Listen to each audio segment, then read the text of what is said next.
কলকাতা পুরসভার 124 নম্বর ওয়ার্ডের কাউন্সিলর রাজীব দাস তার বাবা ও মাকে এসআইআর হিয়ারিংয়ে তলব করা হয়েছে। কাউন্সিলরের বাবা ভারতীয় নৌবাহিনীর প্রাক্তন সেনা অফিসার মনমথ রঞ্জন দাস। মনমথ রঞ্জন দাস 1965 ও 1971 সালের যুদ্ধে সরাসরি অংশগ্রহণ করেছিলেন।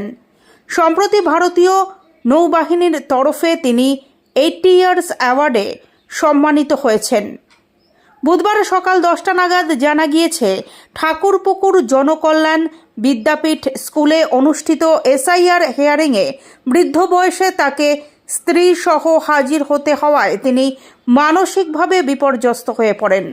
সারা জীবন দেশের জন্য কাজ করার পরও তাদেরকে হিয়ারিংয়ে আসতে হচ্ছে, এতেই হতবাক তিনি। কাউন্সিলর রাজীব দাসের দাবি, তিনি মতুয়া সম্প্রদায়ের একমাত্র নির্বাচিত কাউন্সিলর। ইচ্ছাকৃতভাবেই শেষ মুহূর্তে তাকে এবং তার বাবা ও মাকে হিয়ারিংয়ে ডাকা হয়েছে।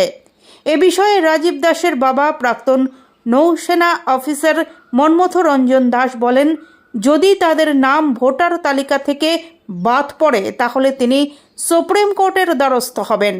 এই ঘটনাকে কেন্দ্র করে চাঞ্চল্য সৃষ্টি হয়েছে ওই এলাকায়।